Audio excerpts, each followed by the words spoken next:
You're live and recording. We're live. We'll see if people actually show up. Hi, everyone. If you're watching right now, this is a test. We are trying out this new Q&A thing to see what kind of questions we can answer of yours. Today we have Jonas here, which is one of our designers. This is your thing to ask him questions. How's it going, everyone? It says we have 20 people right now. 20. Right this minute, which is good. I see 39. That's registered. Oh, registered. All right. Bad design. I don't understand software in general. Yeah. It's not really my That's thing. not good. Still figuring this out. Yeah. I'm going to check our stream, see if it's going out on Twitter or not. Cool. Doesn't look like it. It's the experiment part. We'll let people percolate in here a sec. Cool. People are sharing where they're from. This is great. France. Is there a chat? Oh, there is a chat. Oh, yeah. Whoa. Yeah, cool chat. Oh, I can post things as a question. Cool. Hey. Okay, well, the chat works. Good. That's all that matters. Yeah. We're just going to log off and chat. Yeah. Yeah, well, let's do this in a campfire. Yeah. Yeah, it doesn't look like it's going out to any of our streams, but I'm okay with that. Yeah. We could just tweet it. Yeah, I'm just going to tweet it right now. That's the easy one. Cool.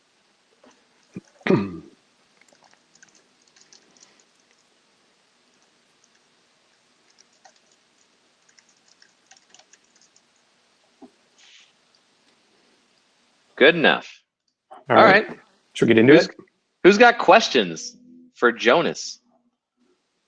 Just pop them right in the chat. Oh, there's two down here. Oh, cool. Yeah. Let's try this one. Can you see the question? Yes. Do you want to read it in case everyone else can't?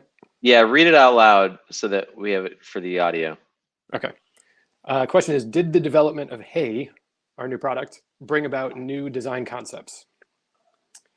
Yeah, absolutely it did. Let's see, I don't really know what else I can say about that. We haven't built a totally brand new product from scratch. I think since Know Your Company in whatever year that was, 2013, I think might have been our last fresh product. And then we did Basecamp 3 after that, but Basecamp 3 is like another Basecamp. So we kind of have some ideas going into a new Basecamp, like what Basecamp does. So this one, I think we've been kind of bouncing around some of these same ideas for years, probably the better part of 5 or 6 years. We've been goofing around on some of this stuff. And then finally got serious about it like a year and a half ago, I think was when we were kicking up prototypes. And it's really fun to do something totally from scratch. So it's inevitably totally different tech, totally different design. Some of our same style, but yeah, all new. That's probably about all we can say on that, huh? I think so, yeah. It's new, very new. You'll learn more later. Or you can go to hey.com. Yeah, hey.com. Let's click done answering. How about this one? What were some of your hardest design projects? That's a tough one. They're all hard in their own unique way. I actually feel like the hardest projects are the ones where you don't have a team or someone else who has like a strong sensibility to work with.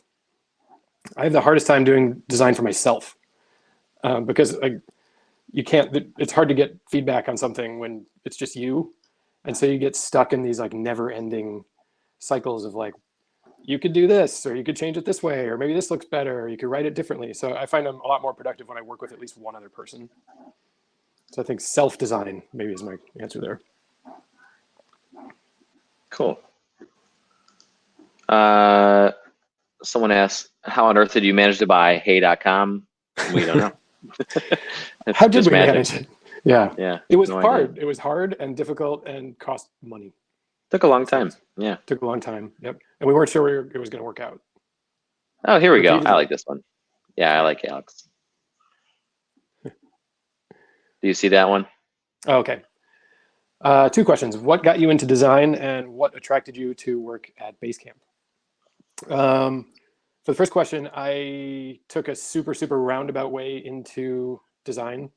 Um, I studied lots of different things in school, and I did lots of different jobs coming out of school.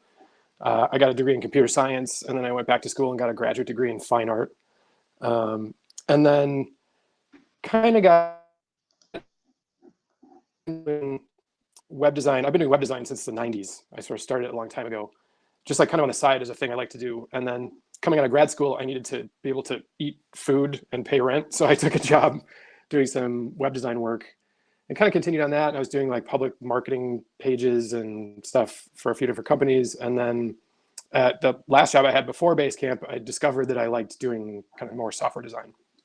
So I got into that and cut my chops a little bit there. And then I live in the Chicago area. And at the time I was like not super happy with the job I had. And I'm kind of was looking around like what else is out there. And at the time, 37 Signals was like the only company in town that I thought I would ever want to go work for. So I was like, man, it'd really be cool to work for those guys. So I tried, I saw a job opening and I applied for it and got an interview and then did not get that job. And then applied for it again a second time at a different opening and then got that job. So it took a while. It took, I think between grad school and getting to Basecamp, it took about 10 years of stuff. And here you are. And here I am, yes. Now I've been here for almost 10 years. Wow, dang. Yeah. You've seen a lot. Yeah, it's been a while. I'm old. Let's see. Ooh, this one. Let's see. What are some lessons you've learned about designing for asynchronous communication? Whew, that's a loaded one. Let's see. I mean, the main thing is we understand the value of asynchronous communication, first of all. I think that's the first thing is like appreciating how important that is and then deciding to make it like a primary use case of our products. Is its own, it's a very high level opinion that like we want most of the interaction with this product to be asynchronous if we can. So we're going to encourage people not to do real-time stuff like we're doing right now. And slow it down, give people time to communicate on their own time, digest written information, process that, be able to respond thoughtfully. Those are very like high order product philosophies that we have across all of our products. In terms of designing for it, there's lots of different ways you can do that. Some of it is around not using a lot of common patterns that other apps use to communicate real-time information. Because the thing is, it's very easy to make addictive software. Like if we could just as easily put little like lights on every user in Basecamp as Slack does. Like you can tell when you're in Slack if someone's online or not. We could do that in Basecamp. We could do it tomorrow. At one point we did do it. And we realized like, that's not healthy. It breaks down the idea of asynchronicity. So we pulled it out. Same with in the new product we're working on, we're trying to avoid doing like anxiety producing unread counts and things that like force you to be like, oh, there's something more I need to check. I need to check that. I need to check that. Trying to just like tamp down those patterns that are intentionally designed to make people want to keep looking at the product, which is good for products, is bad for people. So Twitter probably has better engagement than we will, but we try to come down on the other side of that balance. It's a rare thing because most people try to target growth at any cost, you know, happiness or money or anything. Yeah, I mean, the typical like software industry approach is how do we get more people using this product, more people looking at it, more sales, more ads, more conversions, more time on the site. Like all that stuff is like optimizing those metrics. And we're obviously we want to have a successful business and we want people to like the products and use the products, but we also want them to stop using the products and go home and be able to carry on with whatever the important things in their life are that are not looking at software. So right. That's the balance we're trying to find. And we don't always nail it, but like we're at least coming at it from that angle. How about a career one? That one. Sure, career one. Okay, this one says, should a person need experience with all the major design methodologies and know all the design jargon to be able to work as a designer for a company? Or can they be hired on the strength of their portfolio alone?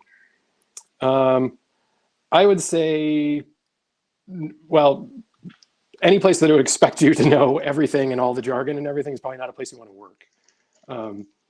You should absolutely be able to get hired in on a portfolio on your current skill set. You may have to take a position that isn't like exactly what you want to be doing. Like I said, I did that for 10 years before I got to Basecamp and found what I actually wanted to be doing. Sometimes you have to find a place and grow your skills and get better before you get to move on to the next like echelon of design. But yeah, absolutely. There's no reason to feel like you need to have the most perfect portfolio or like the broadest knowledge or whatever it is. Like, find a company that will meet you where you are and help you grow, and like you'll get there. Cool. It's motivational. Yeah. Let's try this one. I'm curious about this one myself. Oh, this is a good one. How do you decide when to cut off your design ideas from Basecamp 3 that may improve it for users and focus them on Basecamp 4, which then won't be out for another year?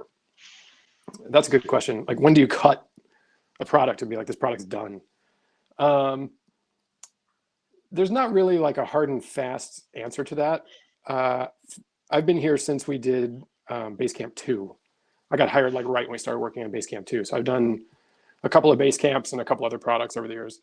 And there is sort of a natural life cycle that we aren't like a super planning company, so we don't decide like what our life cycle is or whatever. But there's just like a natural feel to a product where like you launch a product, when you first launch it, it's like not totally worked out and probably doesn't do a lot of stuff that you want it to do and is rough in a bunch of spots.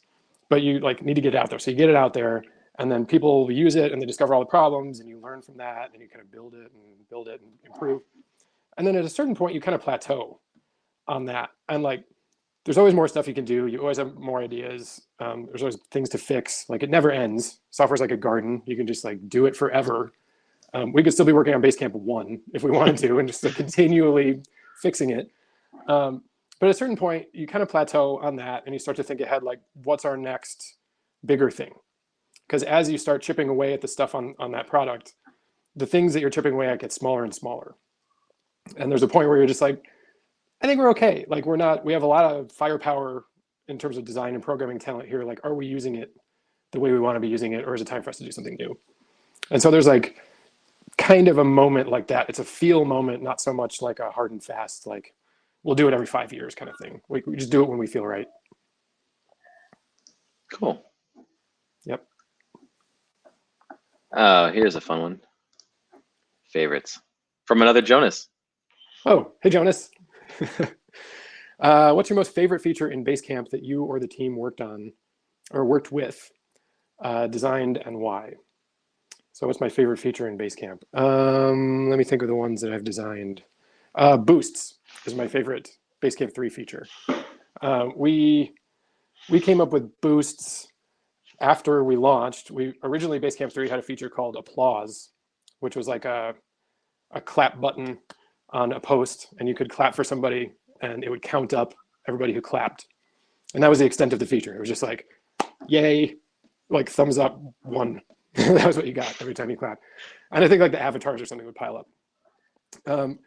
And at some point, Jason had the idea that like, we kind of didn't love that pattern. It sort of falls into that same stuff I was talking about earlier, where it's like a sticky, vague feature that like is an engagement thing, but like it's not intentional, and it's like counts, and it's sort of a popularity contest, and it makes people question what's going on. And like, we uncovered all these like just sort of weird, icky aspects of the applause feature. One example is like, Basecamp is a work tool. So let's say you're at your company and your boss claps for one post, but does not clap for another post. What does that imply? Like, what did the clap even mean? Did it mean that your boss read the post, or did he like it, or is he just clapping? Like, we don't know. Like, it doesn't say what it is. So we tried to solve all those problems with boosts, which is a really interesting, kind of deep human design project, and kind of like a new idea. Like we sort of invented a new thing. So a boost is like a 16 character little field that you can type anything into on a post. So instead of clapping or liking or whatever, you have 16 characters to like express yourself on that in any way you want. So it could be text, it could be emojis. You could do more than one. You could like stack up 10 and like fill out little bits at a time. And it's just so much richer and more interesting and more intentional and like communicates better. So that one, I like inventing like totally new weird things. So that was a good new weird thing. I love boosts. That's where the comedy happens. Yes, That's where the right. true jokes are. Yeah. Yeah, they're like mini conversations. Yeah. I also had no idea that they were 16 characters until this moment. Today I learned. I think it's 16. Yeah, we just like arbitrarily picked. We're like, well, it needs to be short enough that like nobody's writing like responses, which people still do. Until like, someone writes 4 in a row. Yeah, which is fine because then you're kind of like hacking it at that point. But we just didn't want to encourage like somebody trying to write like a full comment in there, like it'd be too much. So it was like keep it tight. Yeah. Yeah. Let's see this one. Classic. Let's see. What's something that's different about the way Basecamp does design compared to other companies that others might not know about? Well, I might be wrong because I don't hang out with other companies all that often, but we're super weird in terms of how we do design, based on what I know of most other companies and how they approach design. The weirdest thing about us is that all of our designers are generalists that are like in the code, in the software, in the product, working directly on things all the time. And there's only 6 of us for all of these products that we support, and hundreds of thousands of customers and stuff. We have a tiny little team doing all this stuff. And the reason that we're able to do that is because all of us are in there being really productive, building real stuff all the time, instead of like doing this normal design process thing, which is like a lot of handoffs between people who have different roles. One person's responsible for doing research. They pass that to a person who's responsible for prototyping. They pass that to an interface designer. That interface designer works with the front-end engineer who implements that. Then they go back and forth again. We just like shortcut all of that by having people who just do all of it. So that's the way that we're really different. And it makes it a little bit harder for us to hire designers because a lot of people aren't coming out of school with that kind of skill set, which is fine. So we help grow people. We try to get, people who are interested in doing that, we get them in and then we kind of help them develop their skill set more. But I think that's probably the main way we're weird, is that we're doing this getting real approach all the time. We're also just weird in that we don't put a lot of value in a lot of those like pre-design things like wireframing, prototyping, like high fidelity sketching. We just like don't do a lot of that because we just get in there. If we have an idea, we like draw it roughly and then we just get right in and start building it. Which again, just like cuts down that lag time so we can be more efficient. Yeah, I think it probably helps not having many layers of management. You don't need to approve a wireframe to someone, you just build a thing. Yeah, and then there's also a tax of people coordination. So we've gotten a little bigger than we used to be, and we have more people. Like I recently started doing like design lead stuff, so I kind of help coordinate the designers across projects and things. But the more people you have stacked up working on the same problem, the more you have to communicate between those 2 people or 5 people or whatever it is. And then that slows down the process too. So you have to have more meetings, you have to have more communication, more write-ups, more transferring of assets, like all that stuff. There's like a tax to that. So we've just been able to like compress those things and cut out everything that's not like essential to getting the work done. I'm going to try to invite someone to ask their question in person. Cool. That'd be We're awesome. going to try this. All right. In the spirit of experimenting. Akai, you're up. There's not a lot of feedback that happens.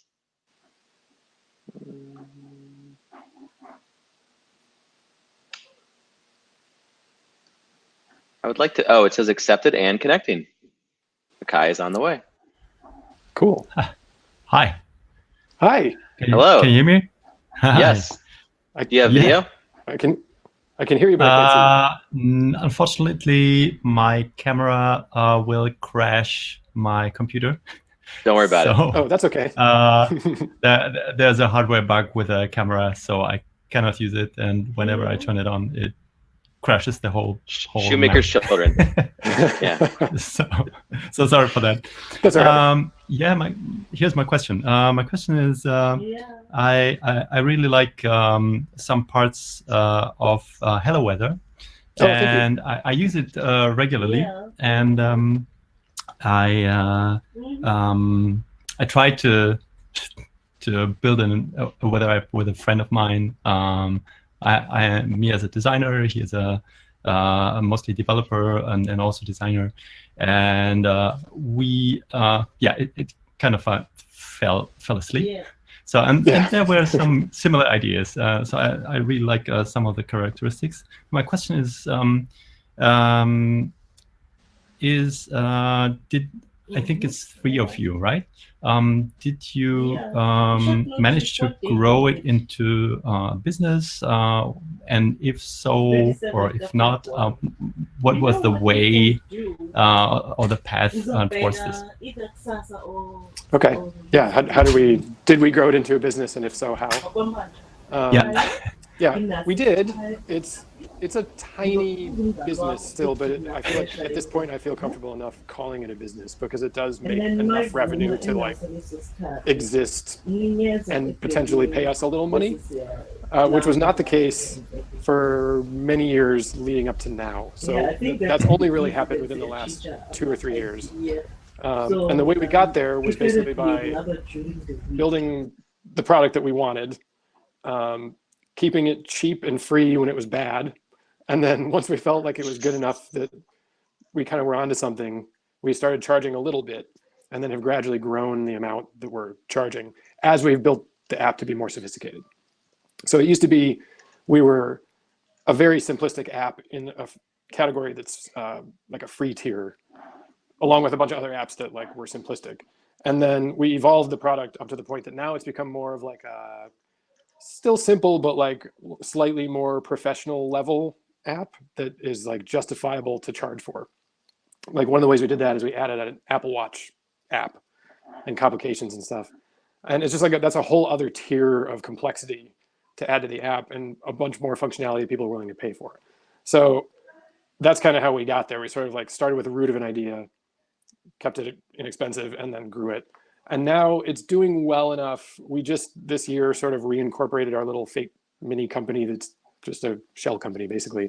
And we're going to start paying ourselves a small amount of money out of it. We've never taken any salary or money or whatever. I think it's paid for some of our iPhones and stuff, but that's it. So it's just now, it's doing pretty well.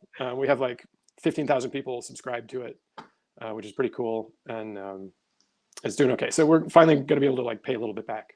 It took a while. Your iPhone profitable. Yes, iPhone profit. We're profitable as long as you don't count all the work we put into it. Well, yeah. If you skip all that, super profitable. It's dozens of dollars. Yeah. Let's do this one. Let's see. It says, you talked about growth metrics and how they can be the source of bad design patterns. What are your metrics at Basecamp then? That's a really good question. And this applies to that weather app I was just talking about too. We've done the same thing there. So we are constantly trying to reduce the amount of data we collect and the metrics we track to the point where we need to ask ourselves the question, like, do we need this information for a reason that is good enough to justify collecting the information? And by and large, the answer to that is almost always no. There's a lot of information that Basecamp collects that we have to collect in order to make Basecamp work. Like, you have to tell us who you are. When you post messages, those have to be in a database. You have to tell us who else is on your account, post a photo of yourself. Those are things you have to do, otherwise Basecamp just really wouldn't work well. But we absolutely do not need to track like how engaged you are on a specific page, or we don't need to give Google all the information about everybody who comes to our website. Like, those are things that we're doing, we used to do, we don't do anymore, that you could optionally decide, like, yes, I'm just going to hand all of my traffic to Google, and then Google is going to tell me what everybody's doing, and then, okay, yeah, Google also gets access to all that. Well, we don't feel like that's a good compromise anymore. So we have been sort of auditing all of our stuff and gradually removing tracking, removing any kind of like metric stuff that we can. However, we also have to operate a business, so there's always like a balance there. But I don't know if that, does that sort of answer the question, Andy? You think it's... accurate? Yeah, I think so. Yeah. It's a really hard thing to do. We just discovered that we thought we had turned off tracking pixels in MailChimp.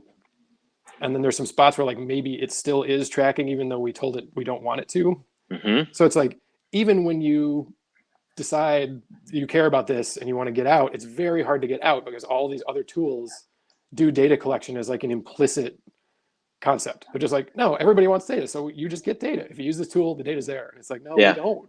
Like, please don't. Like, how do we not do it? Yeah, So, I can answer that as a marketer. Is that we sent a confirmation email to someone and it had a tracking pixel in it because MailChimp just tracks everything because they assume like, why wouldn't you want to know? right, like that's why you have MailChimp, right? Right. Yeah. Especially as they're like a marketing engine now, versus just email. Right. Yeah. Right. So we did the same thing with Hello Weather, and we used to use like 3 or 4 different third-party libraries for some stuff. We ended up just like killing all of those and writing our own bits so we wouldn't have to send data to people, which is like work. Like you have to do work to make that happen. But it's so much nicer. Like now we know. We're like, yeah, we're good. Like no, we're not spewing data to people. So. Back off, Google. Yeah. Yeah. Here's a good one. Let's try this. Okay, this one says, it feels like designers wear many hats these days, from UX research, testing, designing, etc. What does a typical day for a designer at Basecamp look like? That is true. So like I was saying earlier, we wear many hats, almost all the hats that can be worn. So a day for us is variable, which is also why I really like working here. If you take a job where you wear one hat, so let's say you take a UI design job somewhere, and the main thing you're going to do is like draw interface designs in Figma, let's say. And that's like the core of your role, and you're going to pass those off. Every day when you go to work, you're going to be drawing interface designs in Figma, right? When I go to work, I don't necessarily know what I'm doing that day. Like, what I'm doing today is probably different than what I did yesterday, and probably different from tomorrow. And that's sort of the fun of it for me, is that it's like flexible and weird and surprising, and stuff comes up you don't expect. In terms of actually executing our work, that we're pretty methodical about. We just put out a book called Shapeup that sort of goes into great detail about how we organize projects and how we plan work and schedule work, and that stuff we're very thoughtful about. So there is structure. It's not like we're just like winging it every day. Like we have a good bit of structure in place. But the actual work that you're doing may vary. So one day it might be designing icons, doing copywriting, doing some programming.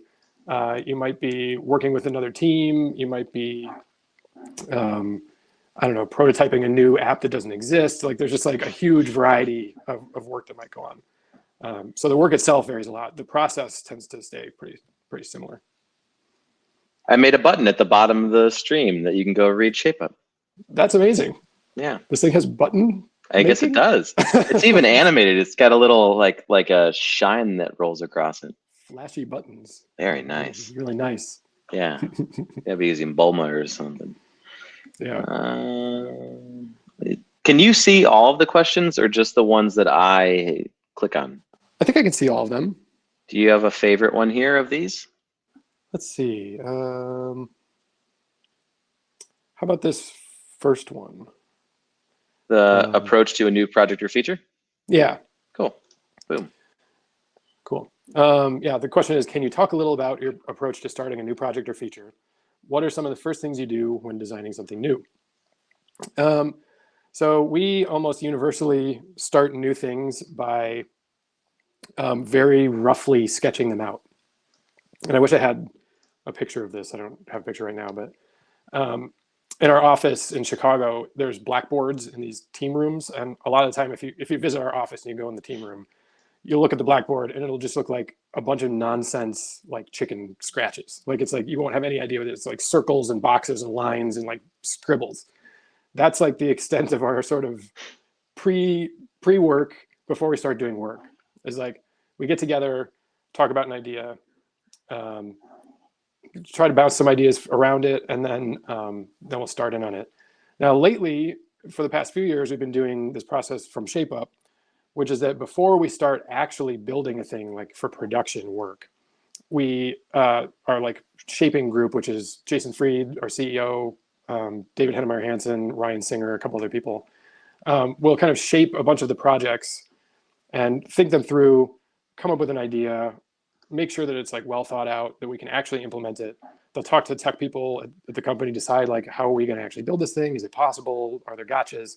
And then once all of that is done, that's the point that it'll get given to a team to be built. So the rough chicken scratch, like Blackboard stuff is like the early thinking around that, like how just sort of riffing, like how could we do this if we were going to do this, if we have an idea. And then that eventually gets distilled into something a little bit more packaged, and then we build it. However, sometimes we also throw that process out. Like right now we're building a brand new product. We aren't as formal about shaping because the new product, we're still figuring it out. We don't exactly know what it does. We don't exactly know what it should do, and we're learning as we build it. So we can't be quite as methodical about like taking our time and like scheduling things out 6 weeks at a time and whatever. Sometimes like we discovered that there's some fundamental problems in the product. We need to go back in there and just fix it right away. Or maybe we have a new idea for a feature that we already built. It's not quite working right, and we want to just get in there and fix it. We just do. So those are sort of the different modes. It's like if we're doing production software for customers, we do it Shapeup way. If we're doing brand new product that's like not even in beta mode yet, we can be a little bit more loose and freewheeling. Cool. Yep. Here we go. Meetings. Meetings. It says, do you guys have live video meetings for the design team or for the whole team?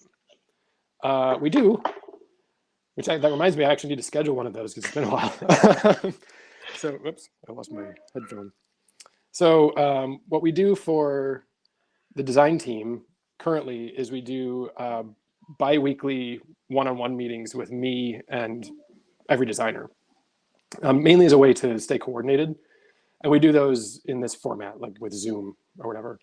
And we just do it. It's usually like 30 minutes to an hour once every 2 weeks. We just get together and like chat about what's going on, what's coming up, what problems are people running into, what trouble is afoot. And then rarely, like maybe once every couple of months, the entire team gets together and just talks on a video call. And that one is, we don't do that as often because it's costly. Like if we put 6 people on a video call for an hour, that's 6 hours of time of people being on a video call when they could have been doing something else. So we want to like be careful to justify the time. Be like, do we need to spend 6 hours talking right now? So we do it at like kind of a slower cadence than the one-on-ones. But that's really nice because then it gives people, we have like mobile designers and people who do mostly web implementation and stuff. So it's a good time to get them together and sort of like chat about like what's been going on, how has our interaction been going, have we bumped into problems together, that kind of thing. And then as a company, there's a variety of different video group meetings that happen in different corners. So it kind of depends on what teams you're on and what you're up to. We do one call that's sort of just a friendly chat that's called 5x12, where it's 12 random people, 5 random people from the company, from any department or whatever, once a month. So I think that's why it's a 5x12. It's like 5 people, 12 months. So it's those 5 people, and then Jason and David will get on the call and just like talk about whatever. And lately, everybody always just talks about climate change. It's kind of a bummer. So the running joke is let's stop talking about climate change on the 5x12 call. I set my green screen background to fire once because all we talked about was climate change. Yeah, just like water is rising. Yeah, it's terrifying. Yeah. Let's get a happy one. There you go. Let's see here. This one says, Basecamp has a very unique visual design for the core product and marketing website. How did you stick to these visual designs and not get influenced by other SaaS product design styles that are out there? Well, it does. You're right. It's very intentional. We explicitly do not like doing what everybody else is doing, just as like a core value. And it can be tempting to think if you're going to launch a product into some market, like you're going to do a new email app, let's say, that you should do an email app that fits with the market. So here's like what the market is. Here are the products that are in there. If you're going to do another one, you do one that kind of looks like those. And I think our experience has always been that's not what we do, and that's not what we're going to do, and that's not who we are. So we look at what's out there. We're like, let's not do any of that. What good is that? All this stuff is already there. Everybody's already doing vector illustrations on their marketing site, or they're doing whatever the taste du jour of the year is. We just don't want to do that. So we try to roll our own way. We have a lot of opinions about like how our software works and how we want to feel. We like it to feel kind of warm and inviting and human, comfortable, sort of calming. And a lot of those styles are contradictory to some of these trend designs, which tend to be more cold or gray or very like computery, whatever. So we just go our own way. We know what we like and we know what we want to do. And if we see a trend, like if we go out and look at competing websites for Basecamp and they all kind of look the same, we're like, what's the opposite of those? Like, what can we do that's not that exactly? And that's a really fun design experiment, because doing the opposite of something is kind of sweet. You get to have some fun with that. The counterexample. Yeah. So some examples of that. When 37 Signals first started, the website was a manifesto that was all text. It was just like a bunch of bullet points about like opinions that was like just text, and which is very weird for a design company at that time, because all the other design companies had these like flashy portfolio websites with a bunch of pictures on them. And Jason did a site that was just the opposite. It's like, what is literally the opposite of that? Did that. And then we've done that many times over the years, where it's like, we look at what else is out there, we just run the other way. So. There you go. Got another one? Yep. All right, I'm scrolling. Okay, how does it work if you have an idea for a feature or a product? Do you just write a pitch for a shaping session? And how do you bring it to Jason, DHH, and Ryan, et cetera? That's a good question. And I wouldn't say that we have nailed this, actually. We do pitch stuff. I just recently did one, I think a month ago or so. And the way that I did that one is I had an idea. I kind of like mentioned it in a campfire or something in passing. And Jason was like, why don't you pitch that? It's like, all right. So I went and I thought about it like over the weekend or something. And then I wrote a long post with images and details about how this feature should work, why I believed in it, the problem that I'm encountering that this feature would solve, a few different possibilities for how we would build it, how the interface might look, how we would adjust things that are already in the app to work with this. So it's like, you think it through. Like, you have an idea, you think it's good, you think it through, you post it up. That's one way to do it. But that way is a little bit exclusive, because I think you need to be in the like product design, product building headspace in order to be able to write a pitch with that degree of completion. If somebody on our ops team or our support team who is not building a product all day has an idea for a feature, they probably can't get to that high level of detail, which is okay. They should still be able to pitch stuff. So the way that tends to happen is often more organically. They'll bubble up a bug report, or somebody will post a comment. You'll just hear some feedback from people, and then sometimes that can influence the decision making. But the true like formalized way that we do it right now is that if you want to really like make an appeal for something to get into the product, you write it up like that. Cool. Yep. Oh, good question. From Scott. Scott. Hi, Scott. How are you handling the excess work with Hey introduction alongside Basecamp? I'm imagining lots of work for Hey in the way of go-to-market planning, design, development work, launch, etc. Hey, Scott. Yeah, you were right about that. It's starting up a whole new app from scratch is an all-consuming process. What we traditionally do, and have done in the past and did this time too, is we take a break on our most recently active product to do the next thing. So when we did Basecamp 3, we took a break from Basecamp 2 to build Basecamp 3. Now, in that case, we kept it, I and one other person kind of stayed on Basecamp 2 for a while, and we kept building some things to kind of like bridge the gap, because sometimes it takes a long time. It might be like 2 years between when you are kind of done with the previous thing and working on the next thing before you can launch it. So for that, in that case, we kind of had done some stuff. We did that again this time where the development team is all moved to Hey temporarily. We have done some Basecamp 3 stuff. We changed the pricing model. We added Basecamp Personal. So we've plucked some teams back a couple of different times to do some Basecamp 3 stuff, but we've kind of let it be chilling out for a little while while we've been focusing on this other thing. And then once we launch this other thing, we're going to have to figure out how to do two things, which is traditionally not what we have done for the past like 5 or 6 years. We generally just have one thing we're focused on. So that's going to be a new experience for us. We'll have to figure out how to do it because we have Basecamp 4 planned in the year after Hey launches. So we're going to have to work on both things. So we'll figure it out. Don't know yet.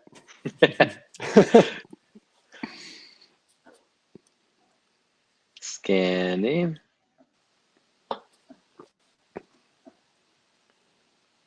This one might be a little esoteric, but let's try it. Let's see here. Like maybe why would you not make this switch? Or okay, so this is a Basecamp 3 specific question, I believe. Do you have a screen share? You want to do a screen share? Let me see if I can bring up a Basecamp 3 thing that I can share reasonably. Yeah, hold on. Actually, you know what? I don't think this is going to work because I think it shares my entire screen, and I'm on this like massive screen. Let's see. I think I could just explain it. It's fine. Okay. So the question is, it's a design question for Basecamp 3. Can we swap the find and jump windows so that it's top and center to find a keyword, and then an extra click to jump to project or team, or make this an option? So I think I'm a little bit confused by the question, but I think what they're asking is to move the find button into the middle of the navigation, because right now the find button is like the last link.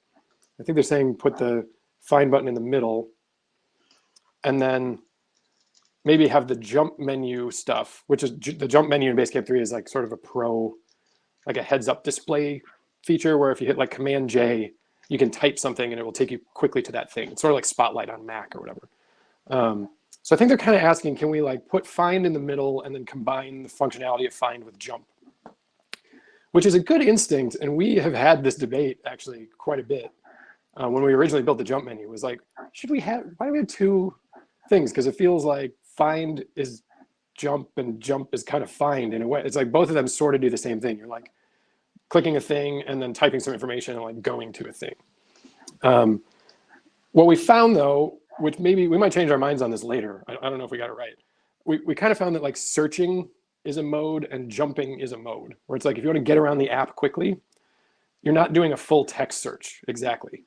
You're just typing a destination or you're typing a person or a title or something. If you're looking for content, like I need to find that message that Jason posted 3 weeks ago that mentioned something about an email, then that's a text search, and you can be a little more methodical about that search. So that's why they're separate. It's like we think they do different things, and it's okay for them to be separate things. However, instinctually, it does seem like maybe there's a way to combine them, and I like that idea because then we'd have one thing instead of two things, which I always prefer.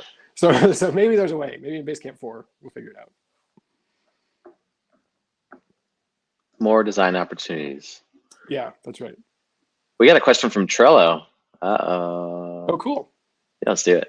They're remote too, it turns out. Boom. Yeah, Trello is great. Full disclosure, I use Trello for Hello Weather. I do. And Slack. I like to use alternative products for other things. So. I want to invite Chris to the screen. Chris, step on up. Yeah, do you want to chat with us, Chris? Let's see if it works. Right now, he's like a Space Invader avatar, so I don't know. But that's pretty rad. Yeah, accepted and connecting. This is a good piece of software, this crowd. I like this. There he is. All right, let's see if I can get him up there too. Uh-oh, it's just all him. Awesome. Ask your question, Chris. Hi. Hey. Thanks first of all for doing this. It's really fun. My question is around like being on a remote design team. One of the things that we struggle with at Trello is like we have about 12 people all working on different parts of the app. And one thing we have a hard time with is like elevating work so that other people can see it and leave feedback on it and kind of get like a bit of insight into why it's done and like the historical reasons of why we approached this piece of work and why we did it in the way that we did. And because we're all working across so many elements of Trello, it can be hard to understand those things when things get shared. And so what happens is, as a design team, we'll often just like elevate pieces of work, and then nobody really talk about it because we don't know enough about it. So I'm curious to know how you all approach that kind of thing at Basecamp. And I also need to turn off my screen and run and get my charger because my computer's about to die. Okay, that's cool. That is a very tough challenge. I mean, I actually think the number one challenge in doing any kind of work, and especially remote work and especially software work, is just communication. Just making sure everybody knows what's going on, when it's going on, who's doing it, why you're doing it is hard. It's just fundamentally hard. It's a human problem. It's not a software problem. It's like we have to talk to each other a lot. We have to explain what we're up to. So we do this in a few different ways. Like I said earlier, we do these like one-on-one calls, which really helps because you can get like a little bit more into the meaty details on those. We do like group communication. You have to kind of like compress the details into something that's like consumable by a wider group, which is fine some of the time, but sometimes you need to like really get into it. And that's when like a higher fidelity, like a video call or something is good. What we tend to do when we are working on projects and we ship them, we always write up internal posts explaining what's shipping, what the idea was, and why we did it. So we're even doing this for, hey, it's not available to the public, but anytime we like launch a significant enough new thing in it internally, one of us, the designer who worked on it, will write up a feature release announcement for the company.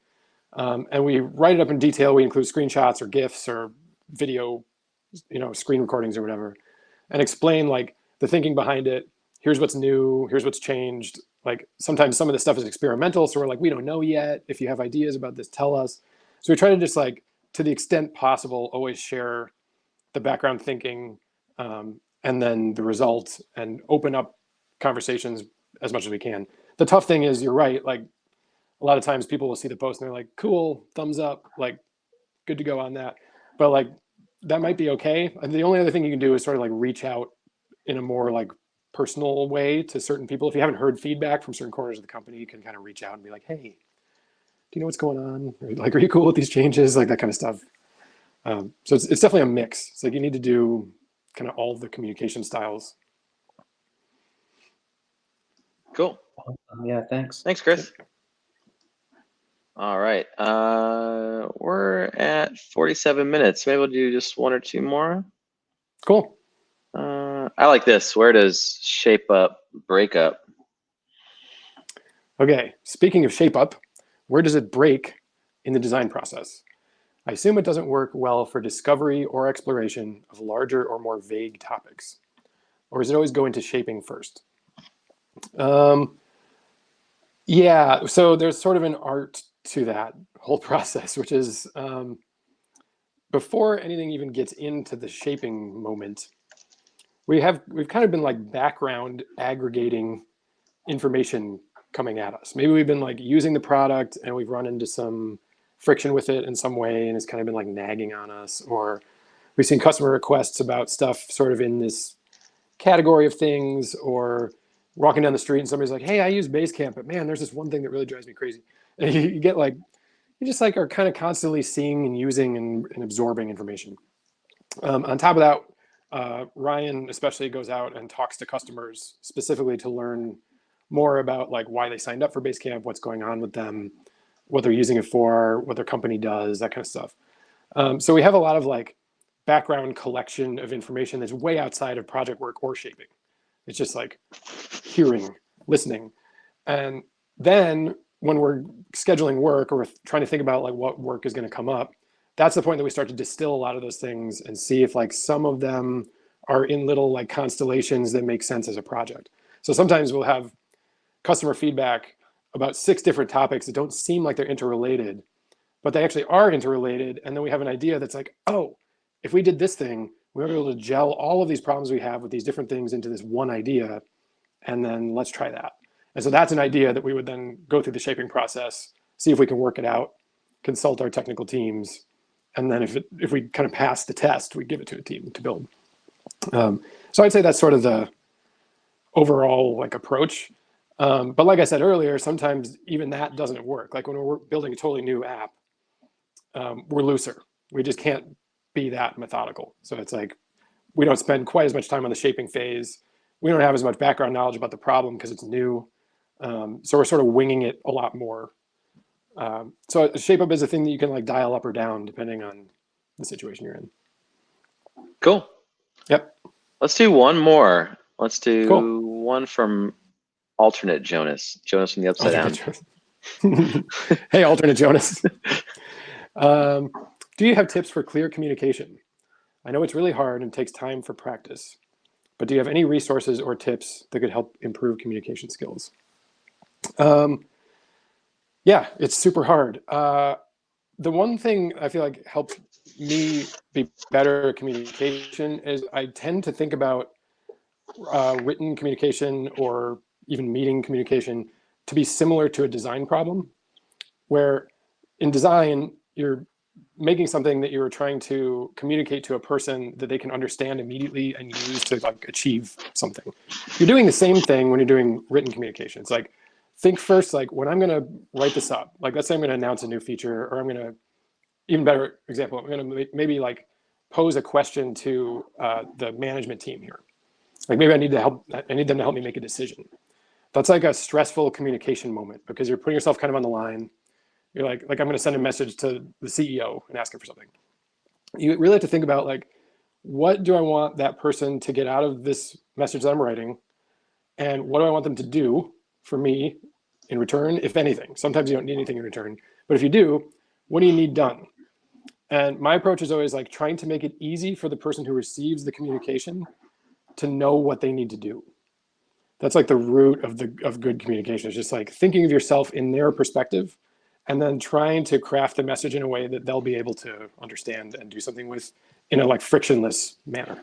So one example, like let's say I needed to ask Jason, our CEO, like his opinion about a problem. There are two ways to do that. One way, I could write a post and say like, I have two ideas here and I'm not sure, and leave it up to him. But the thing is that like Jason's the CEO and he has to make 10,000 decisions every day, right? So why should I pile another decision on his plate? That's not fair. Like my job is to make the calls on these things. So the way I would craft that communication instead would be like, hey, Jason, I had two ideas here. Here they are. I like this one. I'm going to do this one. Let me know if you have any other thoughts. It's like a little tweak, right? So it's like informing him what's going on, showing the work that's been done, making a call about how we're going to make progress, but giving him an opt-out. Like he can respond and be like, no, you're wrong. I don't like that. Let's get on a call. Or he could be like, cool, thumbs up, let's do it. And it's done, right?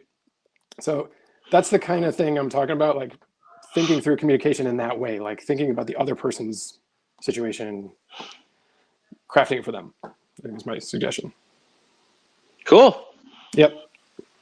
I think this has been successful. Good. I hope our 22 remaining viewers had a good time. If you have any feedback, drop us a message. Otherwise, hopefully you tune in the future. We'll be doing this probably once a week, different folks, and we'll get Jonas and his design team back on, of course. So thanks for being the guinea pig, Jonas. Appreciate you. Absolutely. Awesome. Cool. Yeah, thanks for joining, everybody. Appreciate it. See you later. Bye. Bye.